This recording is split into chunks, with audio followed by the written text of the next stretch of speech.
this is a multidisciplinary effort that we've made, and our radiology faculty from all over Pakistan will be presenting and updating us on the pearls of MRI of the shoulder joint. So without further wait, we will proceed. من الشيطان الرجيم. بسم الله الرحمن الرحيم. واتل عليهم نبأ إبراهيم إذ قال لأبيه وقومه ما تعبدون قالوا نعبد أصناما فنظل لها عاكفين قال هل يسمعونكم إذ تدعون أو ينفعونكم أو يضرون قالوا بل وجدنا آباءنا كذلك يفعلون قال أفرأيتم ما كنتم تعبدون أنتم وآباؤكم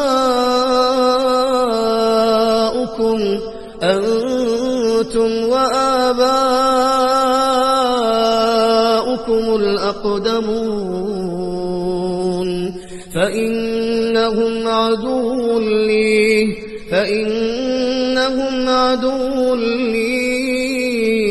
إلا رب العالمين الذي خلقني فهو يهدين والذي هو يطعمني ويسقين وإذا مرضت فهو يشفين والذي يميتني ثم يحيين والذي أطمع أن يغفر لي خطيئتي يوم الدين رب هب لي حكما وألحقني بالصالحين واجعل لي لسان صدق في الآخرين واجعلني من ورثة جنة النعيم واغفر لأبي إنه كان من الضالين ولا تخزني يوم يبعثون يوم لا ينفع مال ولا بنون إلا من أتى الله بقلب سليم.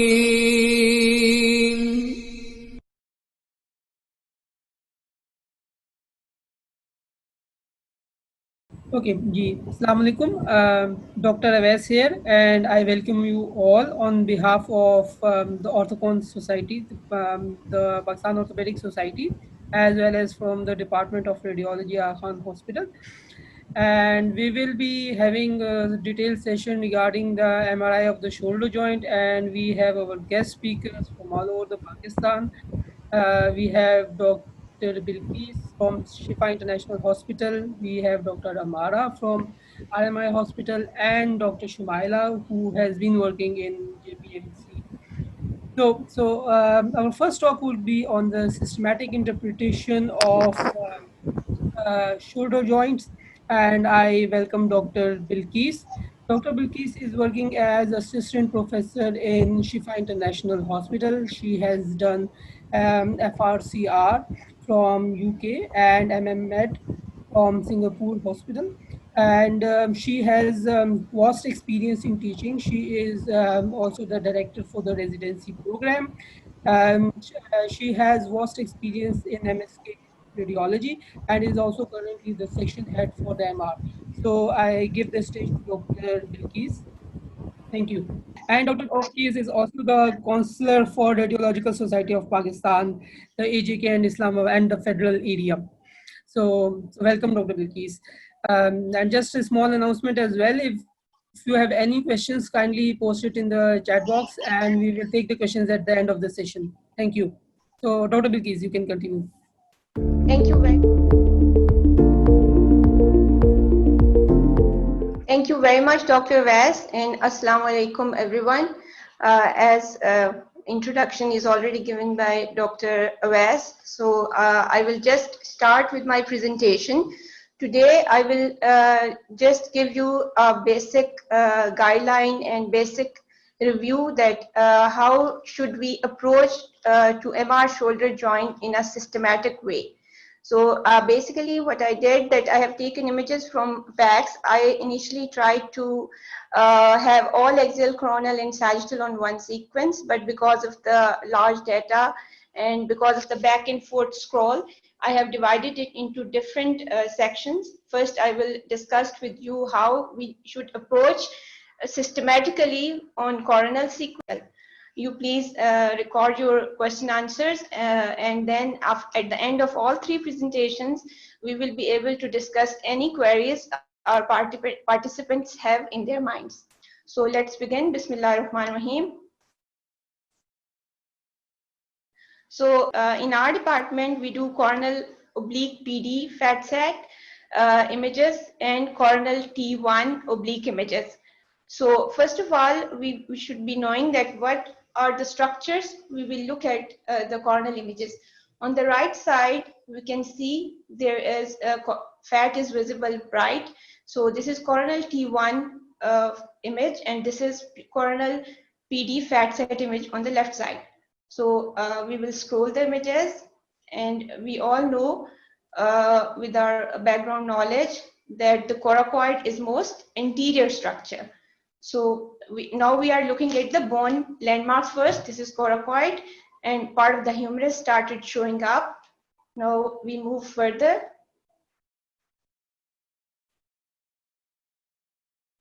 I will stop at the level of acromioclavicular joint to begin from the AC joint.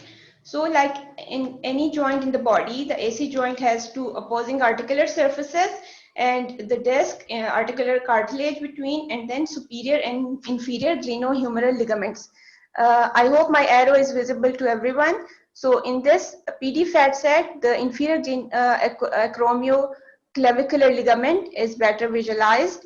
So we need to, another important thing that inferior margin of the clavicle should be at the same level as the inferior margin of acromion.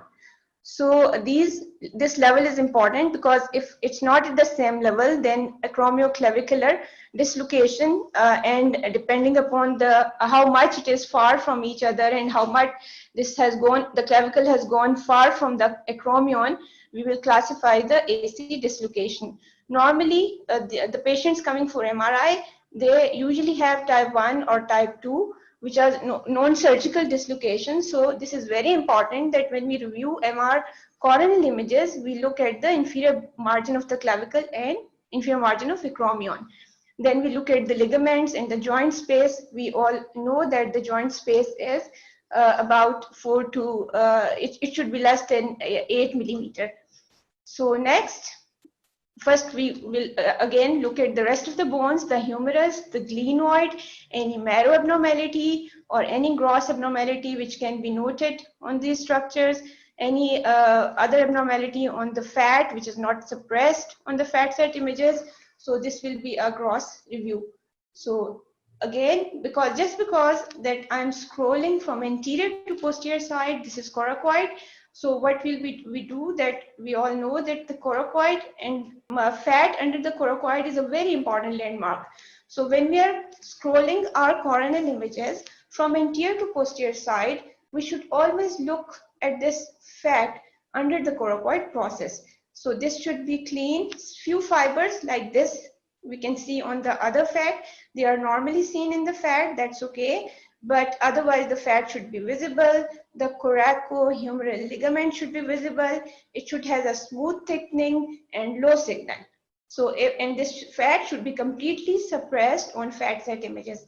If it is not, and on T1 weighted images, this fat is not bright as rest of the fat, instead it is low, then that's an abnormality which can be seen in multiple conditions, but most commonly seen in adhesive capsulitis. So this is an important area to be scrolled and looked at carefully when we are doing interpreting shoulder MR. So then we come to the rotator cuff. Rotator cuff, most of the people actually, I have noticed that they are good at evaluation of rotator cuff, but they forget to look at this area, and then we can miss some important finding. So now we come at the rotator cuff. First of all, the supraspinatus tendon. It's a biconvex shaped belly, and then supraspinatus, infraspinatus, and subscapularis. We know that they insert on the greater tuberosity. So this is supraspinatus. The tendons, signal of the tendon, it should be low on all the sequences. This is T1 and this is PD fat sac. So the tendon, we will evaluate it for its continuity. For its at insertion point, we will evaluate the tendon in 3 components. This is articular surface, intrasubstance part, and bursal surface. Adjacent to the bursal surface, usually if we have any abnormality, we also see the subacromial and subdeltoid bursal fluid as well. So those areas are also evaluated in continuity. So what we do that we also need to know that how to differentiate between tendinopathy and tendon tear. So if we see a signal in this tendon, which actually should be dark, and the signal is intermediate bright, then that is tendinopathy. But if the signal is bright, equal to the brightness of the joint fluid, then this is the tendon tear. And then depending upon the depth of the tear and side of the involvement, whether it is toward the articular surface of the humerus or toward the bursal surface, we will mention in our reports. So what else in the shoulder? Then similarly, the exact method will be applied for the evaluation of the rest of the tendons. The infraspinatus, it's relatively broader muscle, and it also inserts to the greater tuberosity. When we are reviewing the images on PACS, we have our correlate with axial and coronal. So we will and sagittals. So we will review all those sequences, and each tendon will be reviewed on axial, sagittal, and coronal sequences. Here I will give you a description separately to give a better detail of anatomy, because for the newcomers at times it becomes difficult to evaluate everything in correlation with each other. So now these are the superior and inferior labrum, and for their triangular shape and for any pathologies we will review that area, and also Dr. Mara and Dr. Shumaila on other pathologies involving labrum and rotator cuff. So now we come to the next structure, which is very nicely seen on coronal images. So if we take this head as a circular structure or semicircular, the muscle just below the level of equator of this round head of the humerus is the teres minor. So that is how we identify teres minor in a simpler way. So the muscle below the teres minor attaching to here is the teres major muscle. And when we go further far, let me scroll it back and forth so that I can show you a clear image further, just to show you, give you a lateral aspect. So then we see this muscle, and this is the long head of triceps. Why I'm giving these muscle names of the muscles? Because on the coronal images there is another space which is called quadrilateral space. The quadrilateral space is bounded between the shaft of the humerus and teres minor, teres major, and long head of triceps. It is again a fat containing space, and this contains posterior circumflex humeral artery and axillary nerve. So evaluation of quadrilateral space on coronal images is very important, because if this, again, the rule is exactly the same. The fat should give a brighter signal with few very thin striations like this and neurovascular bundle. The vessels are usually prominent and the nerves are relatively smaller caliber. So if this fat signal is replaced by low signal, then this means that there is some pathology, maybe related to trauma, any infection, inflammation, and that can result in encroachment of the axillary nerve, and as a result we can see this signal abnormalities in the triceps, in the teres minor and deltoid. So this homogeneous signal of these muscles, the bulk of these muscles, and the appearance on T1 and PD fat set images is also very important, because if you see any abnormality, then that may be related, that may be an indirect sign that the nerves supplying these muscles are being entrapped or compressed in quadrilateral space or in paralabral area, and you will be careful in looking at those muscles. So I would suggest that after reviewing the bones, look at the signals of the muscles, then comes to the rotator cuff, then labrum, then the rotator interval, subcoracoid fat, and quadrilateral space. Another thing which is very nicely and beautifully seen on coronal images is inferior glenohumeral ligament here, and this ligament should be low signal. It should have smooth low signal without any thickening or any abnormality, and if this is abnormal, then we know that the humeral glenoid avulsion of glenohumeral ligament related pathologies need to be classified. And so this area is also comes in a very systematic approach, that we need see that this is normal, and if this is abnormal, then what is the abnormality, and then we classify it accordingly. So now I think we are done with the coronal images, and I will go next to the sagittal images.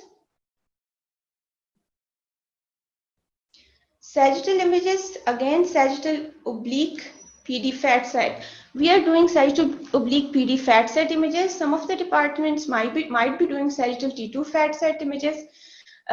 Usually anatomy, tendons and ligaments are very beautifully seen on sagittal PD fat set oblique images. So I prefer to review these images. The rotator cuff is just beautifully seen on sagittal PD oblique images, all the muscles, and then we have a Y view on sagittal that also helps in the better evaluation of these. So I will just scroll images and we'll go to the level of the Y view. I hope you can see my screen. And if you see this, this is the acromion, this is coracoid, body and spine of scapula. So if we see this, you can, you will, again, the basic principle is same, that you will have to look for the bulk of the muscles, any signal abnormality in the muscles, any other pathology in the surrounding structures. So if I start with the rotator cuff, before that I would like to again go for the systematic approach, because the type of the acromion is best visualized on sagittal images. So you will, when you scroll your images on PACS having sagittal, coronal, axial, you will have, when you are reviewing bones on the coronal, you will review acromion on sagittal images. You will look for the type 1, which is flat, type 2, which is a concave and most commonly seen, then whether it is hooked here. If it's hooked, then it can cause impingement, type 3, and the type 4, which is a reversal of the type 2, which is convexed inferiorly. So you will also review acromion. AC joint is again reviewed if for any abnormality. Now we again go to the same Y view, and because that would be very easy to understand for everyone. So this is the anterior part, coracoid, and this is the posterior. So this is supraspinatus tendon, infraspinatus, and subscapularis. Subscapularis is best visualized on this area, on the sagittal PD fat set oblique images. And subscapularis tendon is different than rest of the tendons. It has a multipinnate appearance with 2 or 3 tendons. These 1, 2, 3, these join together, and then they insert at the lesser tuberosity. Evaluation of this tendon is very important, because when you go here, here, here, sometimes there is a small, although it's rare, it is less common, but can be there, that small avulsion fracture of lesser tuberosity with a detached bony fragment and retracted subscapularis tendon. So this is important to scroll this tendon back and forth from the muscle to the level of insertion to the lesser tuberosity. Similarly, another important thing for this tendon is that we know that the biceps complex with the supraspinatus and subscapularis in the intra-articular component. So if we scroll it back and forth from the muscle till the insertion point, then we will be able to evaluate those abnormalities. Then supraspinatus, infraspinatus, and below the equator is the teres minor. Another important structure on the sagittal PD fat set oblique or sagittal T2 fat set oblique images is the spinoglenoid notch. We know that the suprascapular nerve passes through the spinoglenoid notch and then it crosses superiorly and then it goes to the paralabral area. That is the site of the suprascapular notch. So if there is any paralabral cyst or any trauma-related abnormality in this spinoglenoid area, we need to look for that and we need to give the exact location, because if the suprascapular nerve is impinged at the level of spinoglenoid notch, then the muscle affected will be infraspinatus. But if the suprascapular nerve is involved at the level of paralabral, in the paralabral region due to paralabral cyst, then both supra and infraspinatus muscles will be affected and they will show signal abnormality. So these are the most important points. And also we will scroll biceps tendon on sagittal, coronal, and axial images. So now we move to the next slide, which is the evaluation of the shoulder joint and how to approach towards the axial images and what structures are best visualized on axial images. So we do axial PD fat set and axial GRE 3D images. Most of the departments, sometimes they don't, some of the departments may not be doing this sequence, but it's proven that the glenoid cartilage and labrum, they are very nicely seen on GRE sequences. So first of all, when we scroll the axial images, the shape of the head of the humerus is very important.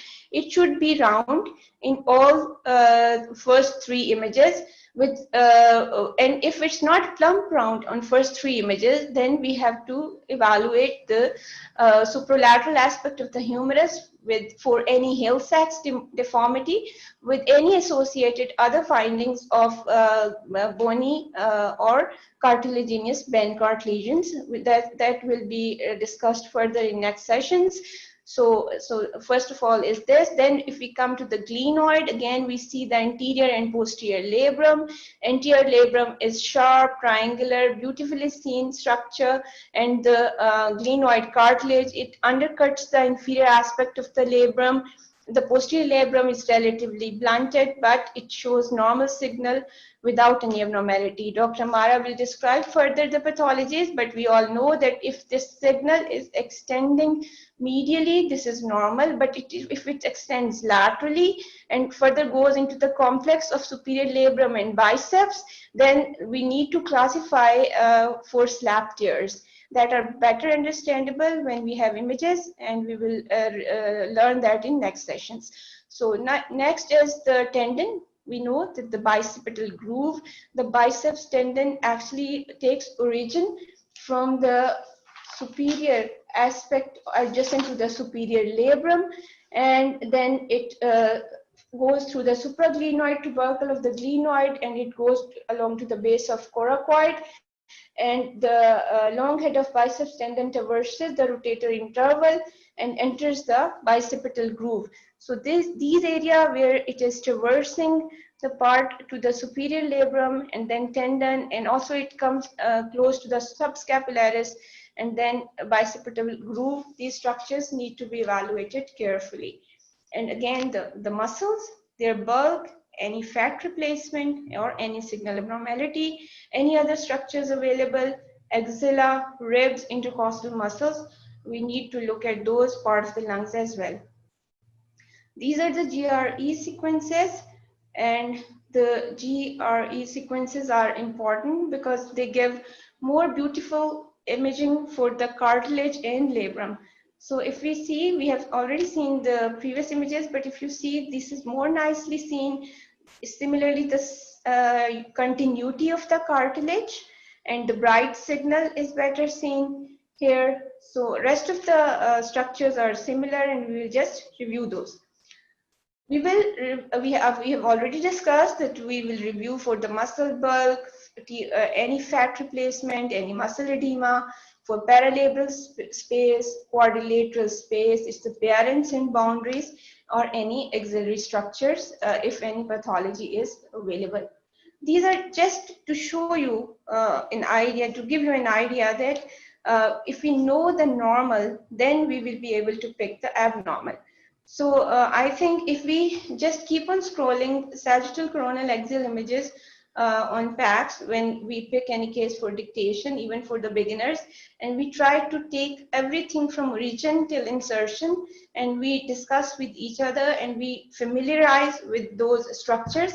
It's just that if we do it for 10 cases, we will be able to see that this is normal, and then our eyes will automatically pick what is abnormal. So if a person is looking at subacromial subdeltoid bursa for every scan, he cannot miss this subacromial and subdeltoid bursitis. Similarly, if we are reviewing that, we have to look for the subcoracoid fat, and the fat should be like the fat of subcutaneous tissues like here or here. It should not be low signal. Then we cannot miss that this low signal is replacing the subcoracoid fat. And this is also caused, there is also thickening of the coracohumeral ligament, which was very normal on the previous images. So then when we are looking at the normal scans every day and we are correlating the coronal and axial and sagittal, then if we see any low signal on any sequence, better visualize. At times patient moves, so maybe you won't be able to see this nicely on one sequence, but if you have a systematic approach, you are reviewing this area for every patient, then we cannot miss this scan, miss this finding, and we will say, no, there is something abnormal. So this may be adhesive capsulitis. You will call to your orthopedic team and colleague, and they will inform you the range of movements and motion. And so the diagnosis for the patient will be one for the orthopedic surgeon and the radiologist. So similarly, this is a huge cyst, but at times you just can see this small cyst as well. Paralabral cyst, so if you know the anatomy, you have scrolled multiple normal and abnormal scans, and you are following one systematic approach, you know you will look at the spinoglenoid area, you will look at the paralabral area for any cyst, and you know that if this cyst is at the paralabral region, then both supra and infraspinatus muscles will show signal abnormality. If it is at the spinoglenoid notch, then only neuropathy related changes will be visible in infraspinatus. So again, I have shown you the normal inferior glenohumeral ligament, and this is a patient with thickened inferior glenohumeral.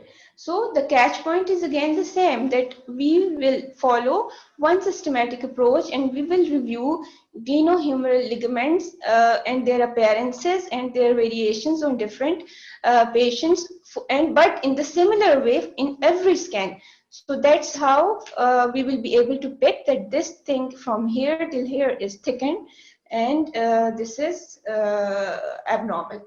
So that's how you interpret. I hope it was not very difficult to understand, and I hope that people now can understand that the systematic approach for every single scan we review on PACS will make us able to pick pathologists very quickly. Thank you very much for your patience and for listening. I hope it was helpful. Thank you. So thank you, Dr. Bilkis. It was a very detailed, comprehensive, and systematic talk. So thank you once again. Our next speaker will be Dr. Umara, is working as assistant professor in Rahman Medical Institute, Peshawar. She is the counselor for RSP for the KPK zone, and she has done multiple fellowships in MSK MRI, body MRI, and cardiac CT. So may I request Dr. Umara to please proceed. Thank you.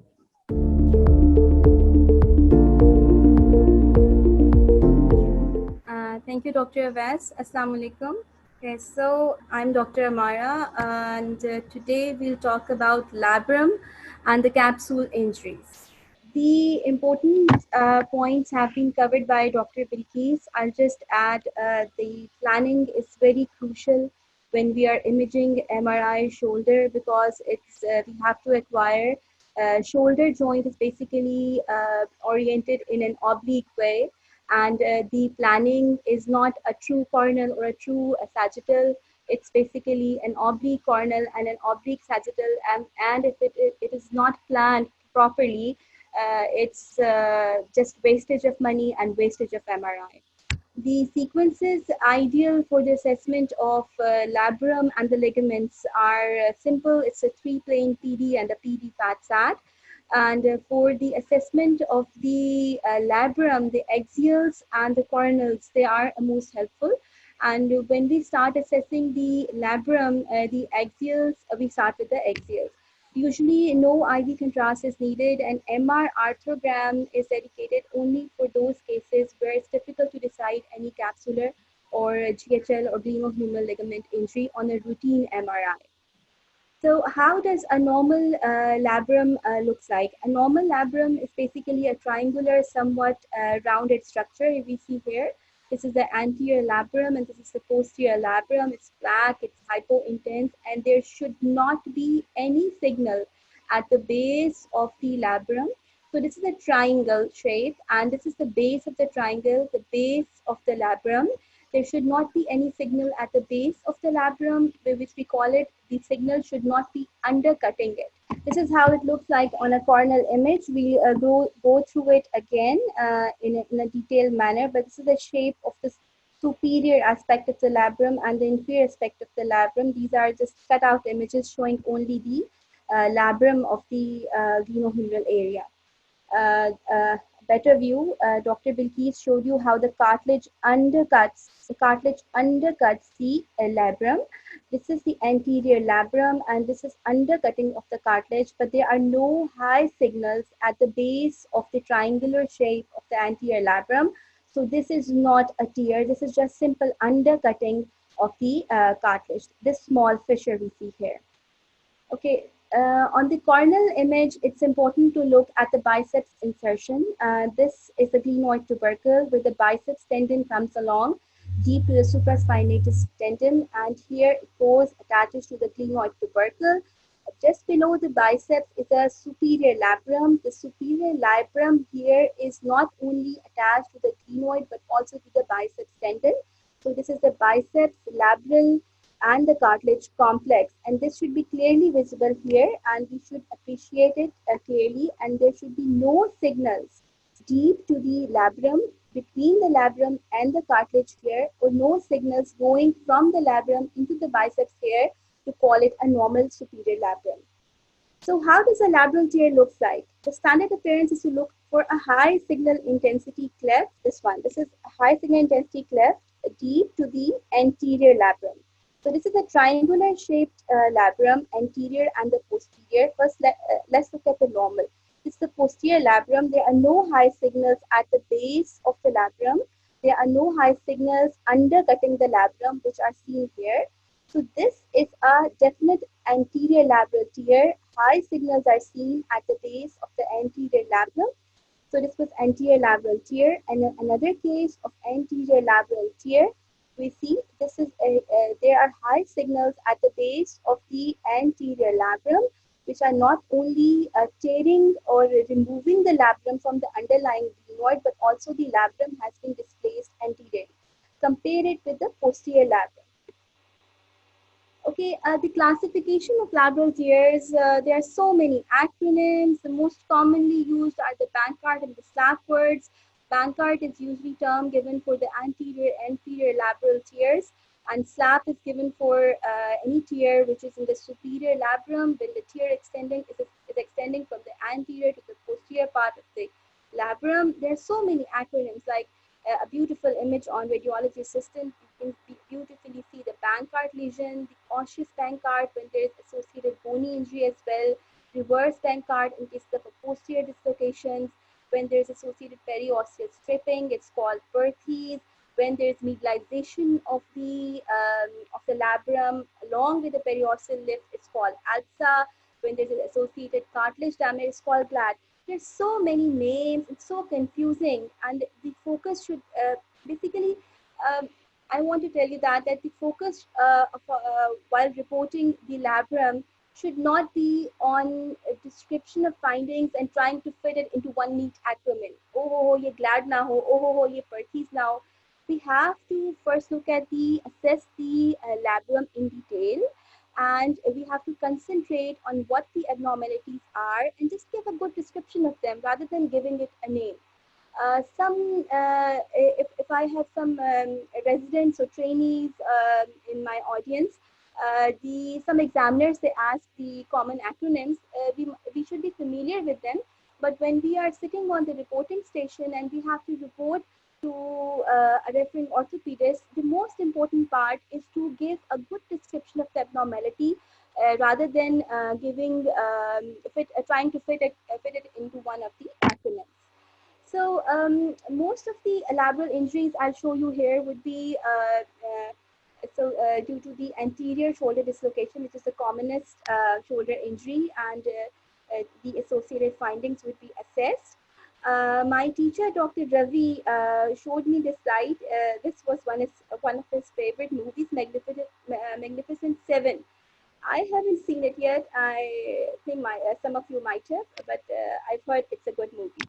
So, Magnificent Seven is the term to remember the number of components which we have to assess when we are looking at the labrum. So, the number one is we look at the presence of the labral tear, the extent of the tear, the associated cartilage damage, associated periosseous stripping, associated any bony avulsions or Hill-Sachs abnormality, associated capsular injury, associated paralabral cyst. So we'll go through them one by one. First of all, the labral tear. We see a high signal intensity cleft, a fluid signal intensity cleft on a beautifully acquired PD fat SAT image. It's going deep to the anterior labrum. It's undercutting the anterior labrum. So this is definitely a tear. And then we go to the extent of the tear. Extent of the tear is pretty self-explanatory. We have to mention whether the tear is just localized at the anterior aspect, or it's going inferiorly or superiorly or posteriorly. Some put a face clock on the glenoid and then mention it's at the 6 o'clock, it's at the 6 o'clock or 3 o'clock position. It's also good, but it becomes confusing on the opposite shoulder because the coracoid is anterior, and the anterior and the coracoid facing its facing tip is opposite on both shoulders. So I prefer not to mention the clockwise location of the tear, rather than it's in the superior aspect, it's in the inferior aspect, it's going anterior to posterior, whether which structure is involved or associated damage is seen or not. So one thing while mentioning the extent of the tear is to rule out any normal variants. There are certain variants which mimic a labral tear, and they get pretty much confused and they can be misdiagnosed as a tear. So how to differentiate? Just a brief review. It's a pretty simple method. This is the glenoid fossa. We are facing it from its front, and if you see, it's a pear-shaped structure. So if we divide it in different compartments, the compartment of the labrum just below the biceps is the superior labrum. The mid part is the equator, a line drawn here. Basically, on the axial images, it's the level of the coracoid tip. So this is the anterior superior part of labrum, the posterior superior part, the anterior inferior, and the posterior inferior part. So any high signal at the base of the labrum, which is present in the superior and the anterior superior aspect only, and not extending in the inferior compartment or posterior to the biceps insertion, just this black area is covered, then that is not a tear. That would be either a sublabral foramen, a sublabral recess, or a Beaufort variant. So this is how we will differentiate. This is just an example of a sublabral recess. Here we see the coronal image is beautifully seen here, and the axial image here showing us the reference. But on the axial image, we can see high signal intensity deep to the superior labrum, which is better appreciated here. This is the biceps tendon, the superior labrum, and the cartilage. So biceps, labrum, cleft, and cartilage. This cleft is mimicking a tear. So biceps, labrum, cleft. When we go a bit posteriorly, you see the cursor has moved posteriorly. We again see biceps, labrum, cleft, cartilage. Go more posteriorly, there is no biceps. You just see the labrum and the cartilage, and there is no cleft. So when we moved posterior to the biceps insertion, the high signal has not extended beyond the posterior aspect of the biceps, ruling out a slab tear. So this was just a small sublabral recess occupying the superior part of the pier, which I just showed you. So after the extent of the tear, let's talk about cartilage tear. So cartilage tear can be damaged, and the acronym for it is GLAD. So intermediate, normally the cartilage is intermediate to gray signal intensity. It's beautifully seen here. It should be uniform anterior to posterior, and without any abnormal signals, without any defects, in a normal joint without any degenerative changes. So how does a damaged cartilage looks like? We can see high signals within the cartilage. We can see defects. We can see fluid signals.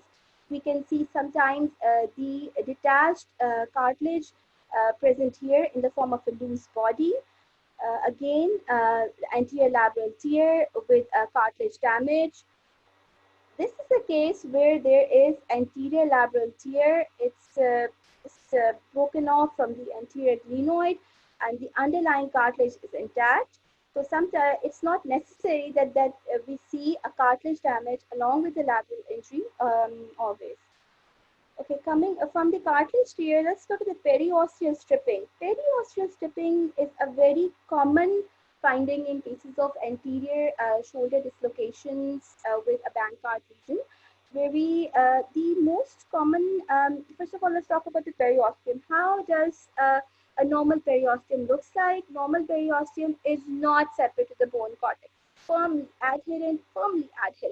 We cannot make out difference between the cortex and the periosteum, but for the labral injuries, the area we have to look for is this area, pointing at this yellow arrow. This yellow arrow is a part where we have to look for when there is labral injury. It avulses off, and it takes along with it the periosteum.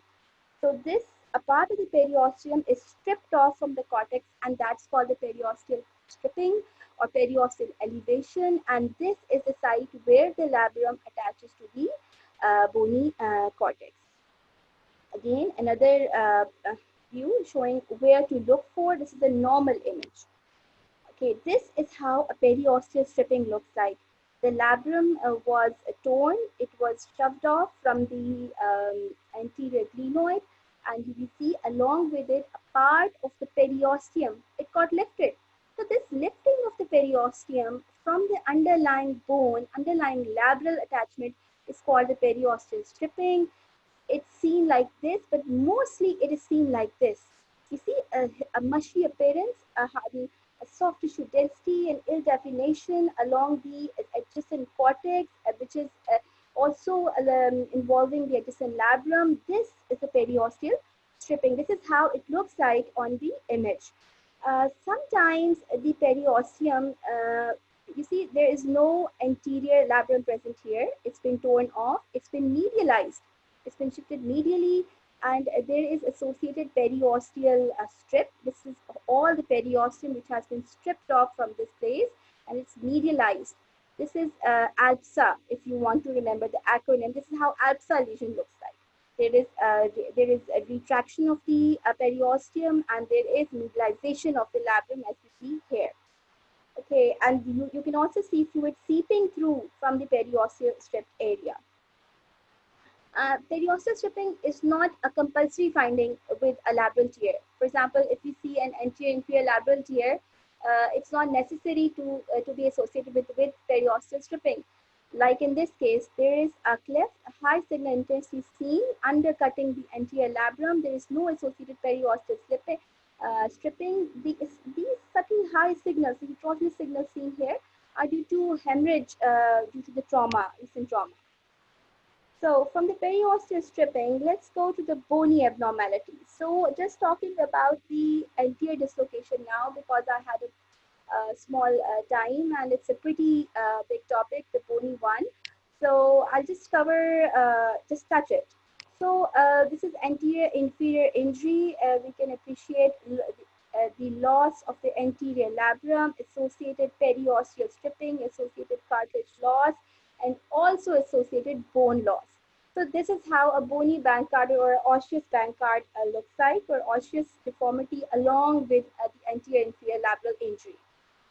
This is a case of a reverse Bankard, in case of a posterior dislocation. Here we see the labrum is torn, there is periosteal stripping, there is cartilage damage, and there is bone defect. The other finding to look for with the anterior dislocation or with the labral injury, especially in the anterior inferior labrum, is the posterior superior aspect of the humeral head. Mostly we expect a large area of marrow edema seen on the PD PAT-SAT images, but it's not always the case. Sometimes it's subtle finding and there is no dip in it because it's an acute injury, especially in case of acute injury. Here we see the posterior superior aspect of the humeral head has an area of marrow edema, and you see here the cortex here is blurred on the PD image, and we see associated anterior glenoid injury. The labrum is torn, there's periosteal stripping, the bone has been lost, there's cartilage loss. You see, it's beautifully seen here on the PD PAT-SAT images as well. So coming towards the paralabral cysts are basically, they might be small, they might be giant cysts, and they basically represent chronicity of a tear. They can get infected, they can have loose bodies, they can have internal septa.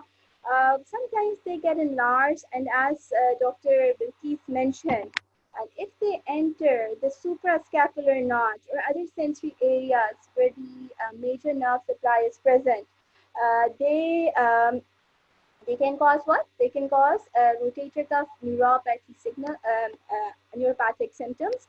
So if we see a cyst here in the suprascapular notch, supraglenoid area, we have to look for associated labrum. So this was the slap injury, an old slap injury associated with multiple cysts, one of which the paralabral cyst, this posterior one, was occupying the area and was compressing the suprascapular nerve.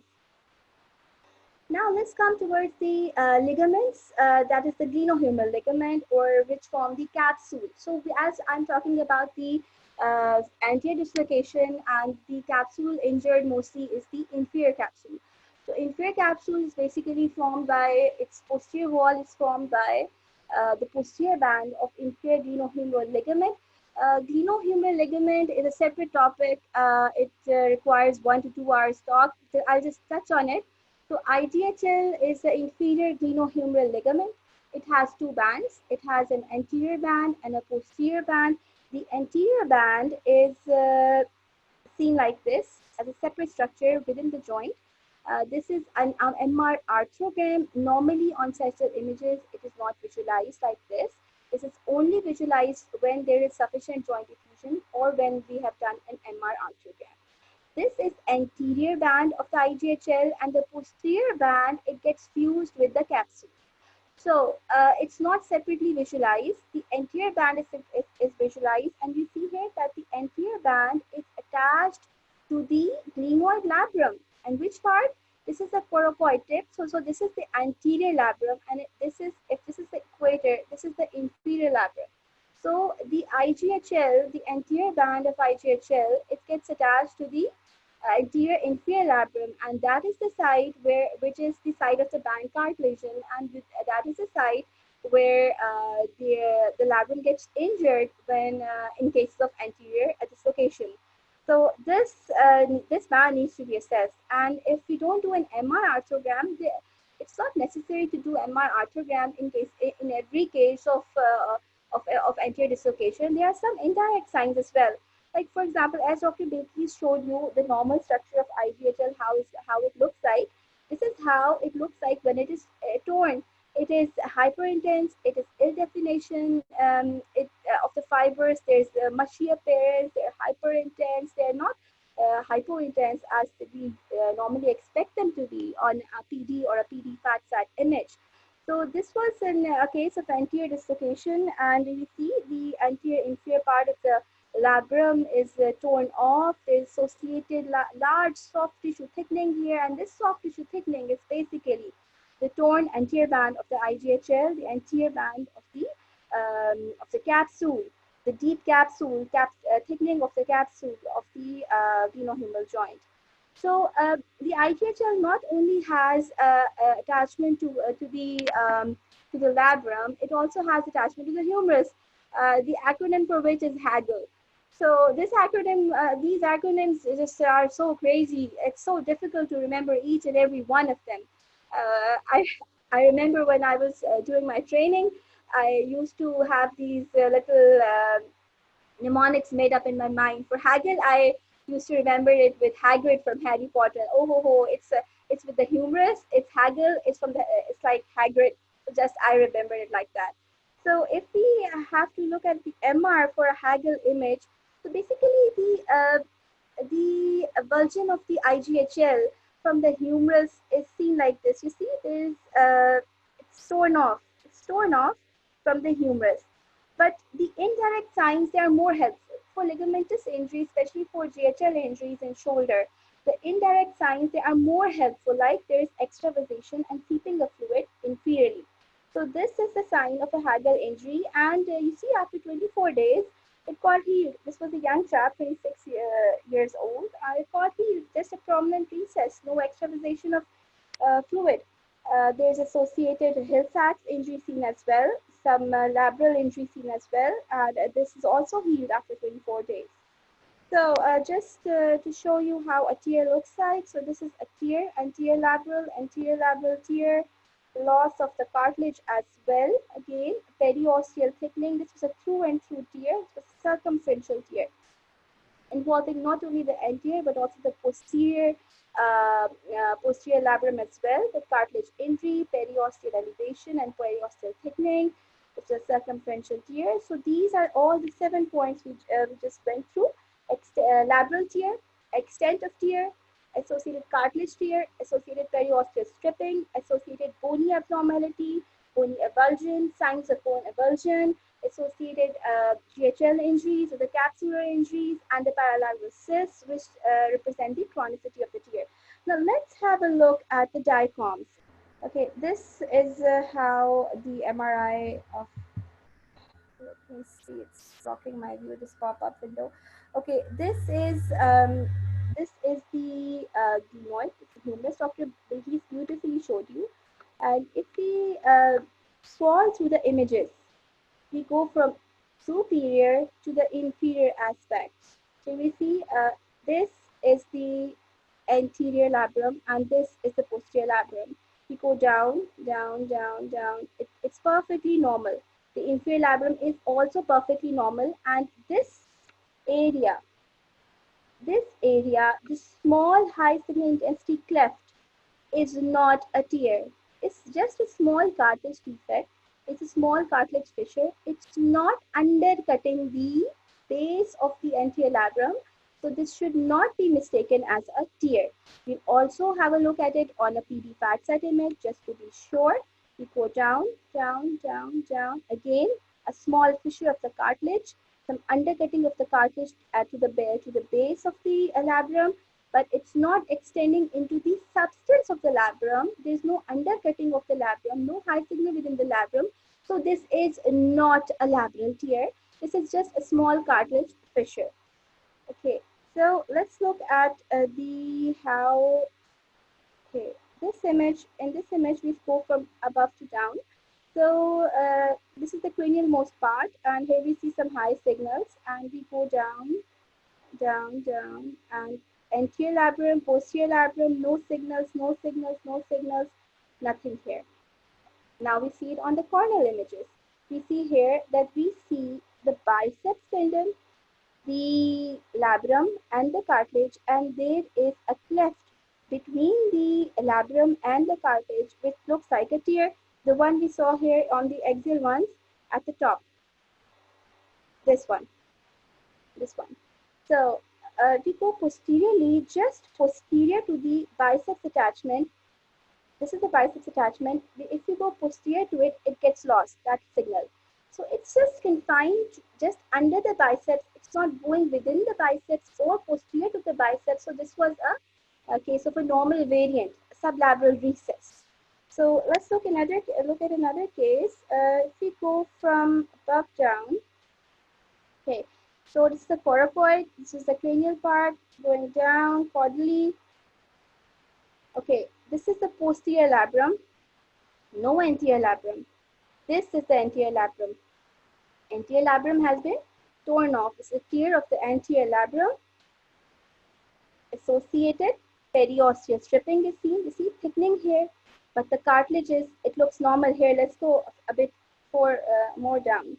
See, the cartilage is normal, but there is anterior labral tear involving the superior as well as the inferior aspect of the labrum with associated thickening or periosteal stripping along the inferior aspect, and the IGHL appears normal here.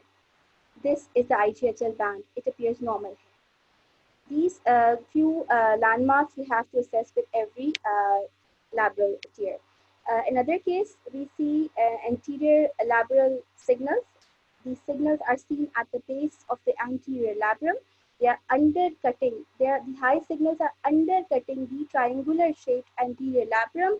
We go down, down, down, down. Here we see associated periosteal stripping. Some cortex is also lost. It means there's associated bony lesion as well. So this was a bony Bankart with periosteal stripping. Let's have a look at the cartilage. The cartilage appears normal.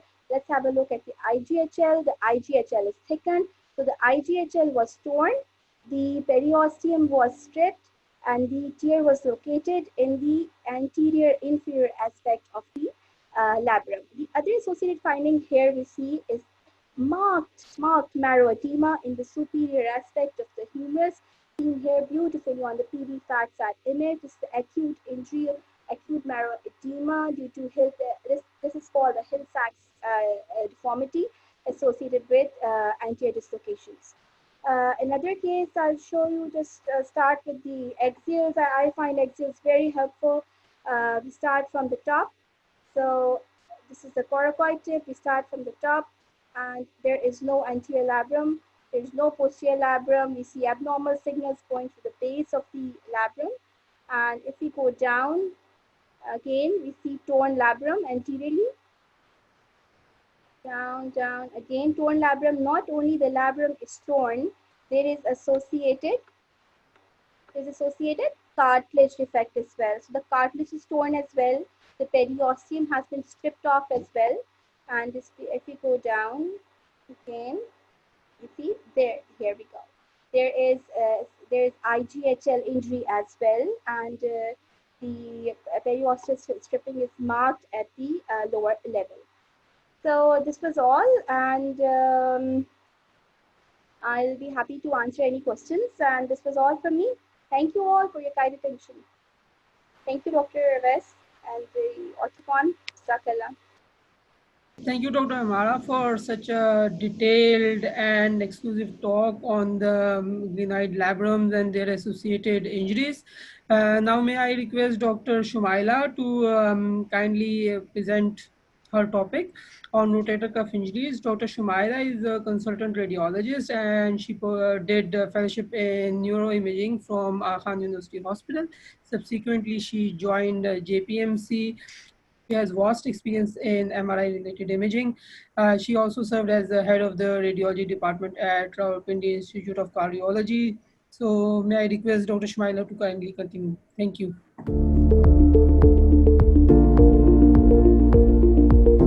Bismillahirrahmanirrahim. Thank you so much, Dr. Wes and Park Orthocon team.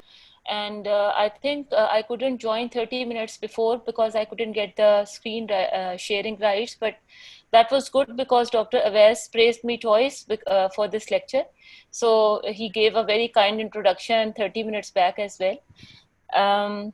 So my topic is rotator cuff injuries, and I can see that Dr. Bilkis and Dr. Amara has already raised the bar of lecture so high. So I would try my level best to reach that high bar of competency. I have tried to make my lecture as simple as possible because I know that my target audience comprises of not only radiologists, but there are orthopedic colleagues as well. So I have tried to keep it as simple as possible so that somebody can get out of this lecture something at his or her own level. And the target audience is ranging from residents to senior consultants as well. So when I was given the topic of rotator cuff injuries, I was just thinking that what will I share in 30 minutes? It is going to end in like 10 to 15 minutes. But when I started searching through this topic, this is a world in itself. So I have tried to keep the topic as simple as possible. There are no disclosures. So our learning objectives are according to the roadmap given to us by the society. That is, first I'm going to explain the anatomy, then the role of MRI, then we will briefly go through the rotator cuff tears, and in the end I would like to highlight what we need to write in our report, which is going to help our orthopedic colleagues.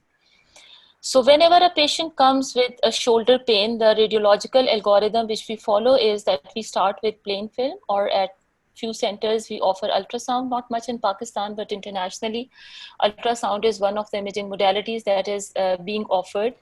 And then the patient after that proceeds for an MR examination. In certain particular cases, we offer MR arthrography or CT arthrography, and CT is allocated only in cases of severe trauma.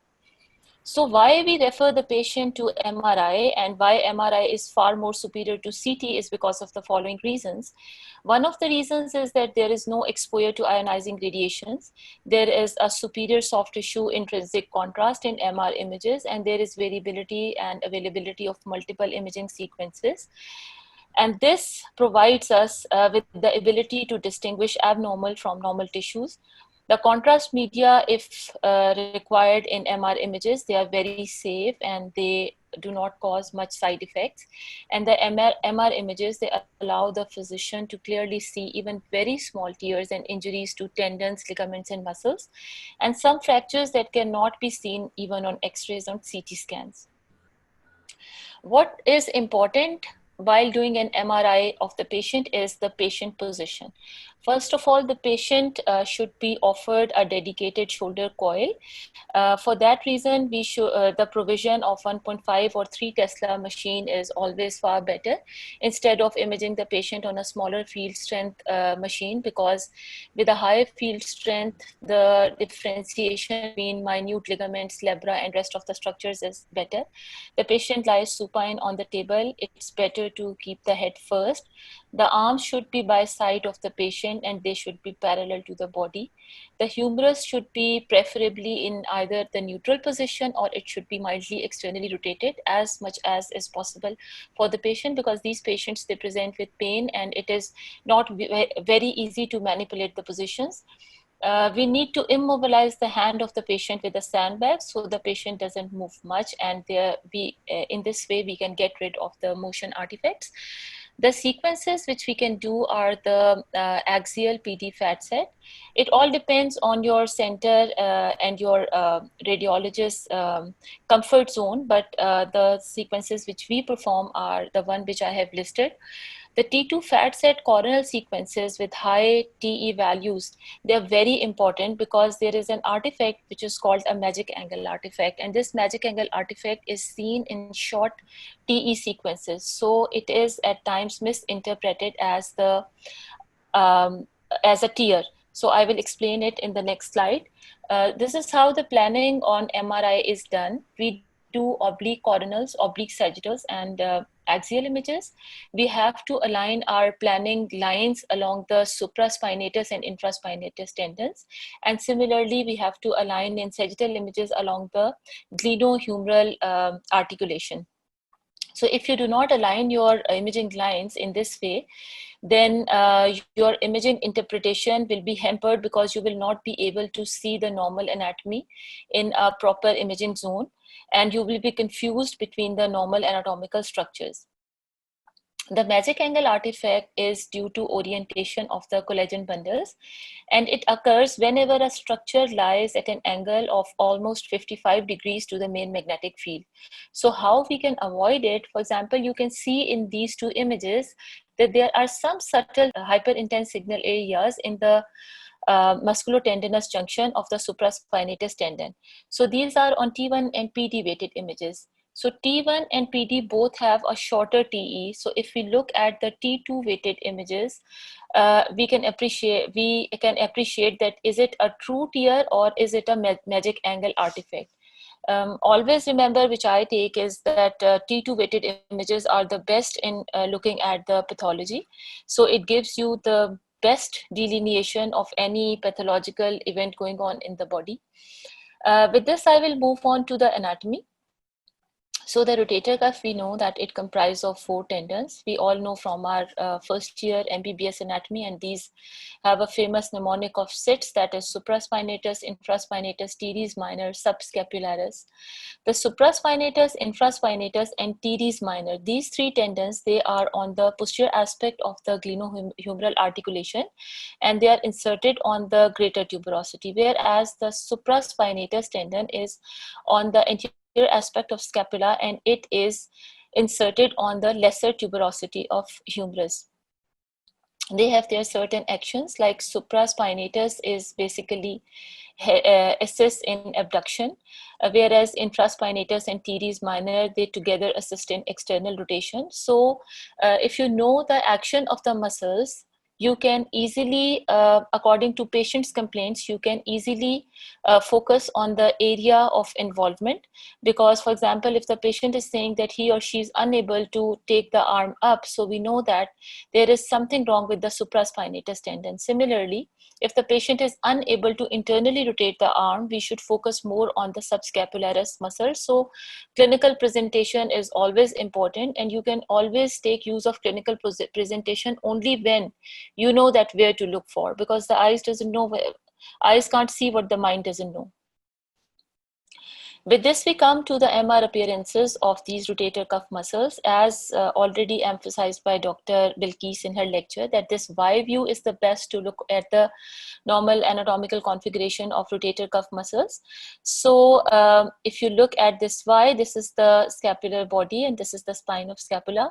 So along its interior or internal aspect is the subscapularis muscle. This is the supraspinatus and the infraspinatus muscle, and the teres minor muscle comes inferior to the infraspinatus muscle. Always remember that all the muscles, tendons and ligaments, they are supposed to be hypointense on all pulse sequences, and if there are some hyperintense signals, that leads to the that highlights that there is some underlying pathology. Another important thing which you need to know is another anatomical structure, which is a rotator interval, and the rotator interval lies under the coracoid process, and it is a small fat containing area from where the where the short head of biceps tendon passes. So you need to look at this, but it is an important area to look at because this is the area where fat obliteration occurs in cases of adhesive capsulitis. That is not a part of my topic, but I just wanted you to focus on that as well. If you look at the sagittal images, then if you look at the acromion process, the type of acromion process is very important. There are 4 types already mentioned in the previous lectures. So the acromion, if it is hook-like or low-lying, or it has some kind of a spur, it is going to impinge the underlying supraspinatus muscle, and there will be some kind of partial tear in the bursal side of supraspinatus tendon secondary to the acromion structure, or degenerative changes along the acromioclavicular joint. So it is important to look at the shape of the acromion process. Immediately under the acromion process on the sagittal images is the supraspinatus tendon. If you go anteriorly, there is the subscapularis muscle, and posteriorly there are infraspinatus and teres minor muscles. If you look at the coronal images, you can appreciate that this is the subscapularis muscle, this is supraspinatus, infraspinatus, and teres minor.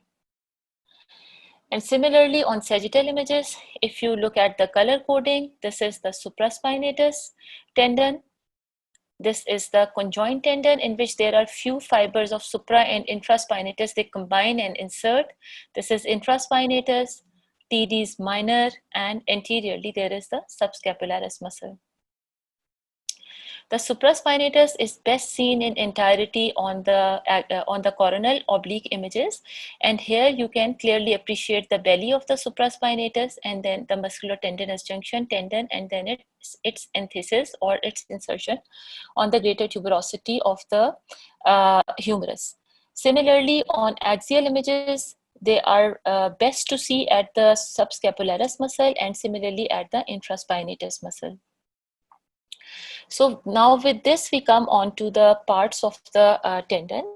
And this is the supraspinatus muscle. As I already described, that there is this footprint or enthesis, that is the insertion. You need to know these parts because you need to define that which part of the muscle is torn. This is the critical zone. Initially, it was thought that this musculotendinous junction, distal to this musculotendinous junction, close to this the insertion of supraspinatus muscle, the critical zone is affected by the vascularity. This hypothesis is no more taken into account.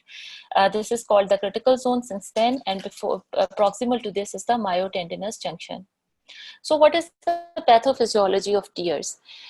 Basically, if we look at the insertion site of any muscle, there are muscle fibers, and in between the muscle fibers there are multiple water molecules which are tightly packed in between. Whenever there is some kind of trauma, injury, or micro trauma, these water molecules, they are disrupted from their place because of the disruption of the myofibrils, and this disruption can lead to, if there is more trauma, this can lead to tear.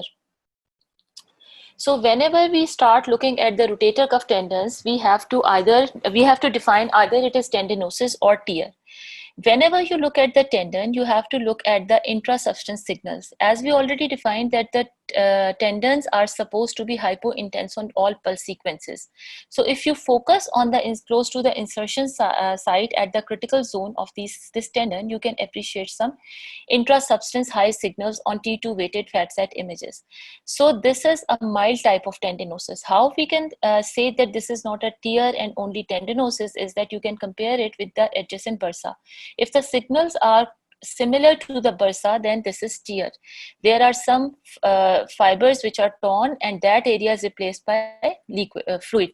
So if this is gray, just like a little higher than the surrounding muscle, but not similar to the bursa, then this is tendinosis, and we grade it in mild, moderate, and severe. Similarly, along with tendinosis, there can be some cystic changes at the insertion site. There can be some cystic changes within the muscle fibers secondary to tendinosis, and there can be some kind of ganglion cysts within the muscle fibers, for example, as seen in this subscapularis muscle. There can be cystic changes at the osseous insertion site of the tendon, and it is very important to describe these intraosseous cystic changes, because whenever the clinician needs to anchor a torn tendon, they need to place the anchor within the bone. So if the bone is already containing cystic changes and it is already weak, the sutures and the anchor which they are going to use as an implant to replace the tendon at its normal position will not last long. So we need to mention this in our report to help our orthopedic colleagues. These are similarly, there's a multitude of cystic structures within the bone. So don't forget to mention this in your report if you are the reporting radiologist. Similarly, on the MR images, you can appreciate calcific tendinitis as well. If you find something close to the insertion of tendon or within the substance of tendon, which is hypointense on T1 as well as T2 weighted images. So don't forget to see on the X-ray film and compare it with the X-ray. So calcific tendinitis can be appreciated on the MR images as hypointense signals, and that can be redemonstrated on the plain film as well. So after tendinosis, if you are sure that this is not tendinosis and you are looking for rotator cuff tear, you have to categorize it into complete or partial, and the partial tears are further categorized into articular side, interstitial, or bursal side. So first I will describe the partial thickness tears. If they are on the articular side, that is, they are lying towards the glenohumeral joint or glenohumeral articulation, you have to mention that. Whenever you are looking at a partial thickness tear, the things which you are supposed to mention in your report is that how much substance of the muscle or tendon is being torn by the injury or trauma or whatever the underlying cause is. Because, for example, in this case, you can see that some of the fibers towards the bursal side, they are going towards the insertion at the greater tuberosity. But rest of the fibers, which are almost 75% of the fibers, they are torn. So you are supposed to mention that in your report, that there is an articular surface side tear of the supraspinatus muscle, which is involving almost 75% of the muscle. I can appreciate few intact fibers along the bursal side, so this represents partial thickness tear. With that, there are fancy names already explained by Dr. Amara. I will not go into that detail. If you mention in your report that which side is torn, is it complete or partial, how much percentage of the tendon is involved, that is fair enough, and that gives the adequate information to the orthopedic surgeon. Similarly, there can be tears on the bursal side, and they can also be partial thickness. For example, you can see on these examples that there are few fibers on the articular side which are intact, but more than 75% of the fibers on the bursal side are not intact, they are torn. So you have to mention this. No fancy name was given to this, so it was labeled as antipasta. Similarly, there can be interstitial tears, and it is extremely important to mention these interstitial tears because whenever an orthopedic surgeon is doing arthroscopy, he will not be able to see intrasubstance abnormal signals. He will find that the bursal and the articular surfaces are intact. So if there is some interstitial tear, he will not be able to find that on the arthroscopy. So you have to mention in your reports that there is an intact bursal side and there is an intact articular side, but there are linear T2 weighted hyperintense intrasubstance signals which represent the interstitial tear, because this patient after a couple of months can present with full thickness tear. So attending to this tear at this stage is easier instead of the patient going into further disability. There is another very important tear which is missed the most on MR images, and that is called a rim rent tear. A rim rent tear is seen only on the anterior most part of the images on coronal cuts, but it is best seen on the sagittal cuts. So if you look at the supraspinatus tendon, you can appreciate that there is some fluid along its anterior aspect, and this is only the tear in the anterior most fibers of supraspinatus tendon. So it is missed a lot of times by most of us, and this is called the rim rent tear. And for that you have to scroll the images when you are reporting from anterior to posterior in detail. You have to look at every sequence and you have to look at every corner of the from anterior to posterior in the entirety of along the entirety of the tendon. Similarly, you have to look at the biceps tendon as well, the short head as well as the long head of the biceps tendon, because at times the biceps tendon can have associated abnormal signals and there can be biceps tendinopathy. With this, we come to the full thickness tear. In full thickness tear, there is complete disruption of the insertion of supraspinatus tendon. In that case, you have to mention that there is complete disruption of supraspinatus tendon. You can see fluid signals which are and you can see retraction of the proximal part of the muscle belly and tendon. So this is another example of the full thickness tear. So what is important in the full thickness tear is that you have to mention the size of the tear. For example, in this case, you will mention that there is a defect in the supraspinatus tendon, which is approximately 2 millimeter in size, and it is, then you have to mention that at what level is it reaching. So you have to take different bony landmarks. For example, you will mention that it is passing from the mid-humerus. So this is important to mention in your report, that what kind of a tear it is. If it is a full thickness tear, how much is the gapping in between, and what is the level at which the proximal end has reached, because this gives a very good roadmap to the clinician. For example, in this case, we can appreciate that there is almost 5 millimeter tear, and it is reaching up to the level of mid-humerus. Similarly, in this case, you will say that there is almost a 10 millimeter gap, and it is reaching up to the glenohumeral articulation. So what important points you have to mention is the level of retraction, that is length in centimeter from anthesis, and similarly the level up to which the tendon is retracted. So I already marked in this case. Similarly, you have to, another very important thing which is not mentioned is the report, in the reports, is the delaminating full thickness tear. For example, if you look at this supraspinatus tendon, there is a complete tear of supraspinatus muscle. But when you see, you can appreciate that the superficial part of the muscle is reaching to a distal level as compared to the deeper part of the muscle. So if the surgeon is going to approach from the lateral aspect of arm, he will just look at the superficial fibers. So he will repair them, but the deep fibers, which are the toughest, they will not be repaired. So you have to mention in this case that there is a delaminating injury, and the deep part is almost 15 millimeters from the anthesis, whereas the superficial part is almost 10 millimeters from the anthesis, because that is a very important point for the clinician. He has to manage accordingly.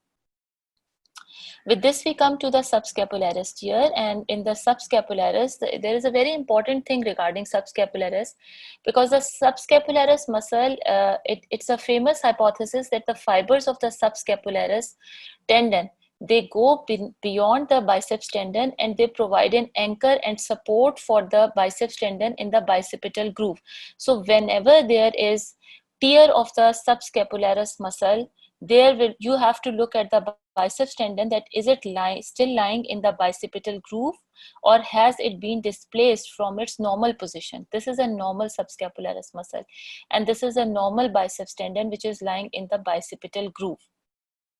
But at times we can see in a lot of patients that whenever there is a tear of subscapularis tendon, the biceps tendon is displaced from its normal position, and it is displaced laterally or medially. So, for example, in this case, if you see that there is full thickness tear of subscapularis, and if you look at the bicipital groove, this is empty, and the biceps tendon is displaced medially behind the torn subscapularis muscle. Similarly, in this case, we can see that the biceps tendon has lost its normal alignment with the bicipital groove, and it is oriented towards the subscapularis muscle, which is showing partial tear in its anterior fibers. Similarly, this is another case in which there is an interstitial tear which is extending to the biceps tendon, and there is a delaminating tear of the subscapularis tendon, which is resulting in displacement of the biceps tendon behind the subscapularis muscle. So they have an associated injuries. If you look at one, you have to find the other. For example, if you can't appreciate biceps tendon in the bicipital groove, you have to scroll through the subscapularis muscle in entirety, that is there something wrong with this, because this muscle is supporting the biceps tendon. Similarly, there can be rotator interval tears. So what is a rotator interval? It's basically a tunnel through which the long head of biceps travels from its origin at the supraglenoid tubercle. And in rotator interval tears, there is a tear in the capsule between the supraspinatus. This is the supraspinatus, and this is the subscapularis tendon. So in between them, if there is a tear this tear is going to involve the long head of biceps tendon. I will skip this, it is the same. So after reporting the rotator cuff tears, you have to comment also on the size of the rotator muscle, because whenever the muscle is repaired, if the muscle is not of adequate size and the muscle is atrophic, then comes the role of physiotherapy, so that with physiotherapy the muscles can be strengthened. So they are labeled as normal if we have to draw two lines, one from the coracoid process to the spine of scapula, which is for the measurement of supraspinatus muscle, and the other is from the spine of the scapula towards the inferior angle of the body of the scapula, and this is for the measurement of infraspinatus muscle. The normal muscle belly should project beyond this line. If there is mild atrophy, it will be reaching up to the line. If there is moderate atrophy, it will be reaching almost half the distance between the line and the bony origin. And if it is severe atrophy, it will be barely visible. So these are the different examples of the same thing. This is the normal muscle, which is going beyond this line. Mild muscle atrophy reaching up to this line. There is moderate atrophy in which the muscle does not reach this line, and in significant atrophy, the muscle is barely visible. But in cases of muscle atrophy, you can help the patient and you can guide your orthopedic colleague that the patient can take benefit from physiotherapy. There is another important thing which we need to report, and that is according to the Gottlieb classification of fatty infiltration of muscle. Whenever there is fatty degeneration of muscle, that is irreversible, and we have to report that as well. And that is according to the Gottlieb classification system, in which the amount of fat in muscle in normal muscle is graded as 0, and if there is more fat than the muscle, it is between the this classification is according to the ratio of the muscle fibers and the fat content. So if the muscle contains some fatty streaks, it's grade 1. If there is fatty infiltration but still the muscle fibers are more than fat, that is grade 2. If there is equal amount of fat and muscle, that is grade 3. And if muscle fibers are less than the fat and there is more fat, that is the grade 4. So this is normal muscle having some tiny fatty fibrils. This is grade 1, in which there are few relatively more fatty areas but still a lot of muscle. In this, there is relatively more amount of fat as compared to grade 1 of Gottlieb classification. In grade 3, there is almost equal amount of fat and muscle, and in grade 4, there is more fat as compared to the muscle content. So we have to mention that in our report, because whenever there is provision of an anchor in this case and the muscle is repaired, if the muscle has significant fatty infiltration, the surgery is not going to help the patient. Similarly, as already mentioned in previous lectures, we have to mention the biceps tendinosis. I'll not go into its details. There can be massive tears at times, which are going to involve 2 or more tendons. And for massive tears, what criteria you have to follow is that there can be 2 or more tendon involvement, which is more than 5 centimeter in dimension. There will be marked muscle atrophy. There will be grade 3 to 4 fatty infiltration, and the retraction of the tendon will be up to medial glenohumeral joint, and the AC distance will be less than 6 millimeters. Similarly, when you label some patient having as rotator cuff arthropathy, it is in that case when there is massive rotator cuff tear, as we already defined it previously. There will be degenerative changes in the superior aspect of glenohumeral joint, and there is an other terminology, very important terminology, which says that there will be femoralization of humeral head and acetabularization of undersurface of acromion. So I'll explain what that is.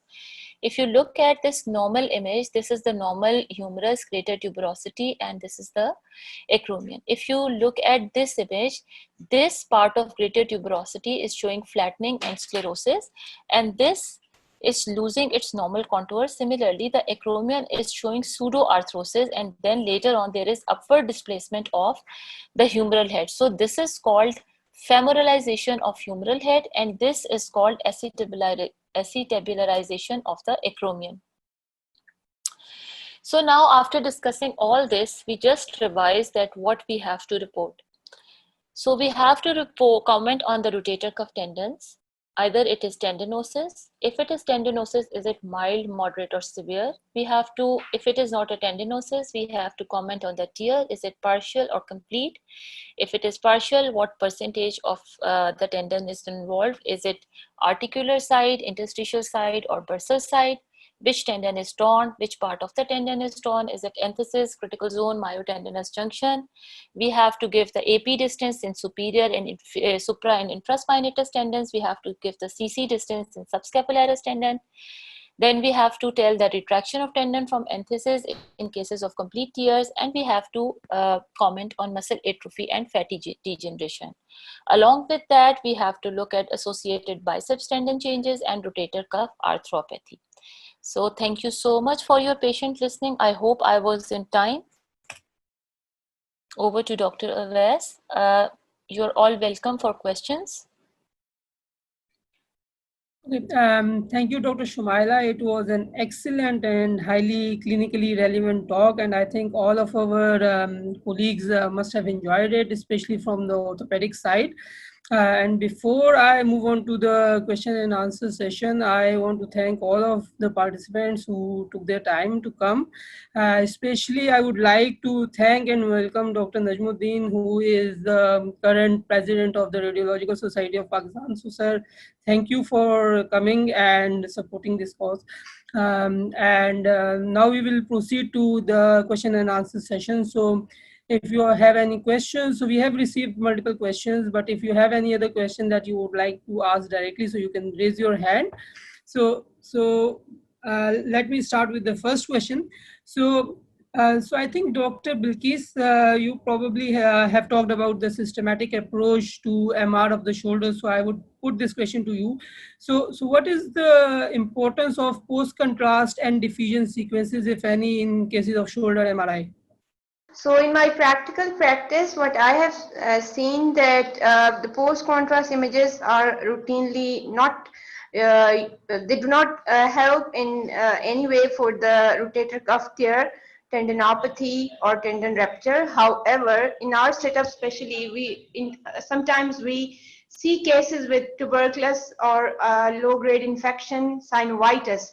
So at times, it is helpful to have post-contrast images for those cases, especially if the effusion is not that much and aspiration is not possible, and the case is just stuck between orthopedics and radiologists. So maybe the nodular thickening and irregular thickening with other associated features can help in that regard.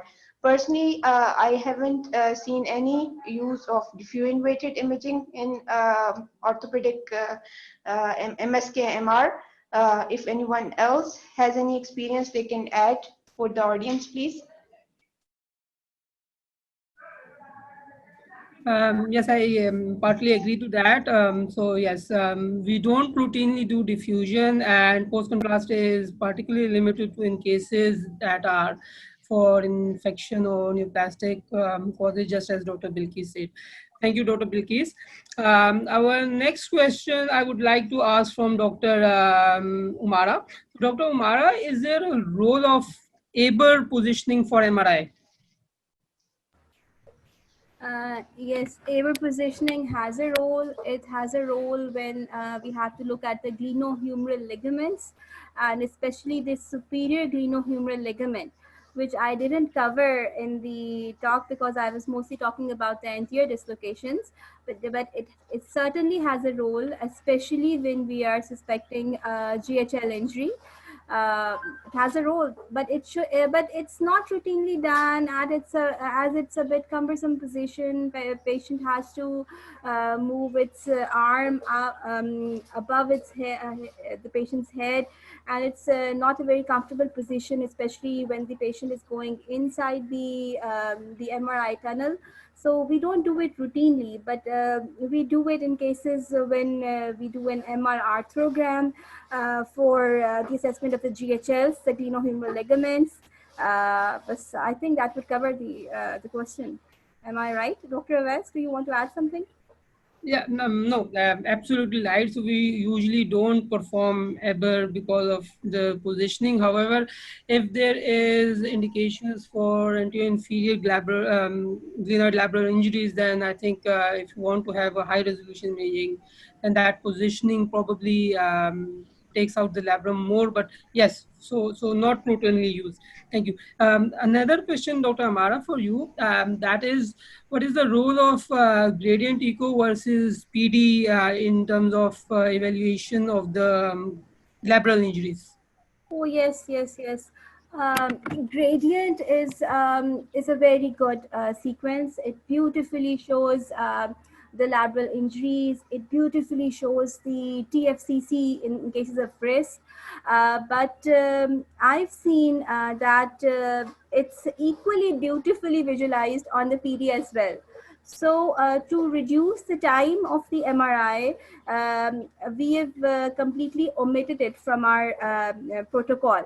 Initially, we used to do it for 2 years, but I did a study on it, and there was no difference in the findings on the gradient image and the findings of the PD, especially if the PD non-fat sat is acquired with a bit longer time and with a thin slice thickness, and it's beautifully visualized there. So it has a role, it beautifully is seen there, and for research purposes it's good. And if we are there are some ifs and bits in the presence of any, or there are any suspicions on PD, then we can do GRE. But it's the cartilage is also visualized better on PD. The labrum is equally visualized good on the PD as compared to the gradient. So I think it has no additional value, but it depends upon the experience of the radiologist. For my experience, when I talk about my experience, it's equal to the PD, so I've switched to the PD from the gradient ones. I initially used to do it even for knee as well, for the cartilage, but then I saw that the PD is beautiful. It's just a beautiful sequence. It answers everything: the cartilage, the labrum, the ligaments, the tendons, everything. So that's it. Okay. Thank you, Dr. Amara, for such elaborate answer. Now I am seeing that there are 2 hands raised, so I am unmuting the first participant. This is Dr. Zena Usman. So kindly ask your question. Maybe there is another person who has raised his hand, and I will try to unmute him. This is Dr. Khalid Masood. So can you kindly ask the question? Hello, Assalamu alaikum. Ji, walaikum assalam. Can you hear me, Oves? Ji, I can hear you. Okay. Thank you very much. I am Brigadier Khalid Masood. I am head of hand and upper limb surgery, Lahore, and shoulder surgeon as well, and doing the shoulder surgery and arthroscopic surgery in routine here in my center. So the program you have given today, it was excellent. Really, it gave us more addition to our knowledge, and we learned a lot from all 3 speakers. Congratulations to all of them, and thank you very much to them. I would like to comment few things and to add few things as far as surgery is concerned, because so many our surgical colleagues, they are also watching this webinar, and I hope they have learned a lot from these presentations. So there is a message for my orthopedics colleagues that when they ask for MRI shoulder, they should not write only the MRI shoulder. They should have examined the patient in detail, and they should put their examination findings on the summary. And what they want to ask from the radiologist, they must mention in a critically 2 or 3 phrases that what in fact they want to ask. And that's why they will get some additional and proper information from the radiologist. And the second, my message is to my radiology colleagues that there are so many deficiency of MSK specialists in our country. There are few, very few. So the people who are not doing in routine the MRI of the shoulder, they must get the help by the people who are doing in routine, and they should get the help of the MSK specialist as well, so that the surgeon can plan their surgery in a correct way of their findings. Because we had a study in our center, we collaborated our radiology department, and we managed to collaborate around 30 to 35 cases. We got MRI before the surgery, and then we involved our radiology colleagues, and we make the films of arthroscopic findings during our surgery, and then we share with them. And you will be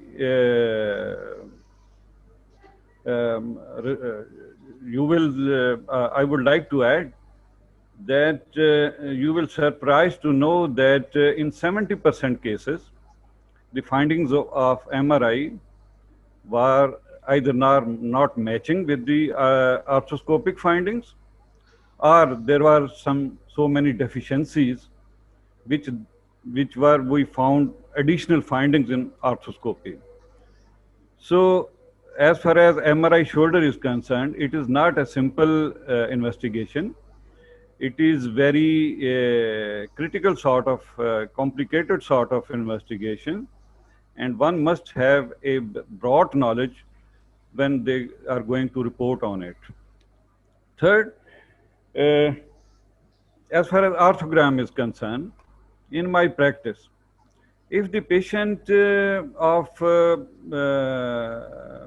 instability or recurrent or dislocation has asked MRI within 2 or 3 weeks, then I think that the simple or plain MRI work very good, because there is still blood inside the joint, and this fusion, it works as a contrast medium, and it gives very, very, very good findings, and one can have very positive findings on plain MRI.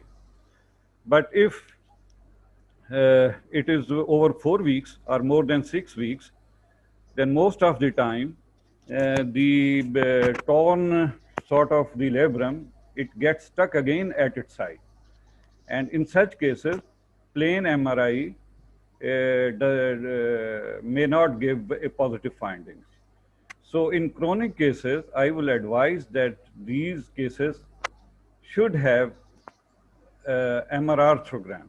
MR arthrogram will give the correct findings in such cases. And then as far as this rotator cuff is concerned, I suggest that all my colleagues, they should not get the MRI only. They should ask the ultrasonography of the shoulder as well. And it should be done by the same radiologist who is going to read the MRI report. So these are my few comments, and these are my few additional findings to my colleagues. Any question from surgical side, it is welcome from my side. Okay.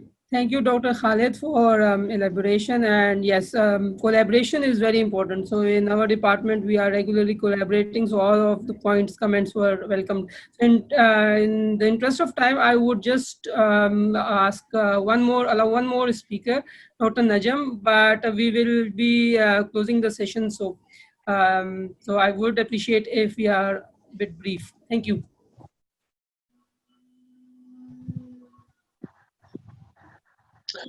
Thank you, Avas.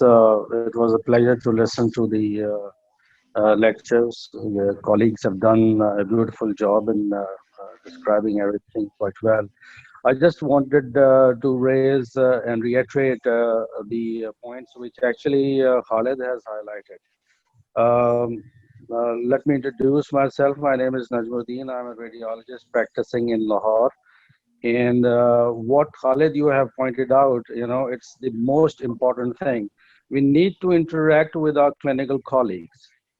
And you made a very important point in the 3 points which you have highlighted, is that you have to have a very specific question for a radiologist. And on top of that, then you need to follow it up, go to your radiologist or ask your radiologist to come in contact with you so that you actually pin down or narrow down your diagnosis which you have made clinically. I, for one, feel that shoulder is something which is very difficult for the orthopods to handle, one. Number two, they would not want a radiologist's opinion to really empower or overpower their clinical assessments. And I don't know about the actual capabilities. It's so varied across the country that it's a very essential thing that we develop multidisciplinary teamwork amongst ourselves. Whereas you might have it in your hospital and few other hospitals, but it needs to come at city levels. What I would recommend, Khalid Saab, you have been in Huls after your senior colleague, the General Saab. I was in contact with General Saab. But I think you need to develop it across Lahore for the majority of the people to come to that forum and discuss their cases. So if you would only do a shoulder MDT in Lahore, say once in a month, that would be a big favor. Similarly, people in other cities can do a monthly MDT. So, it's educational just not for the radiologist, it's educational for the orthopods as well. Thank you much. Thank you, Dr. Najam, again for highlighting that it's a multidisciplinary team, and without teamwork, this will not be fruitful, and that is the need of the time. So I think it's already 25 minutes past our allotted time. So I would just request Dr. Akbar to kindly conclude the session and his views on how has been today's webinar. Thank you. Thank you, Dr. West. This was an excellent learning opportunity for us. And as our senior colleagues, both from orthopedics and from radiology, have highlighted the need of the hour is multidisciplinary collaboration. And we have to learn together and we have to help our patients together. I'm sorry we couldn't take all the questions, and there must be a lot of questions which can come via email. And our faculty and Dr. West will be hopefully very helpful to answer all of them. And I'd like to close this session, and it's been very encouraging to see the number of participants, and hopefully we'll come up with more multidisciplinary sessions like this so that we can interact with all our other colleagues as well and not just focus on core orthopedics. And thank you so much, all our faculty, radiology faculty that have contributed to this webinar, and all the people who took out time to attend this, and the feedback from Dr. Khalid and Dr. Najam. Thank you so much. Thank you all. So have a good day.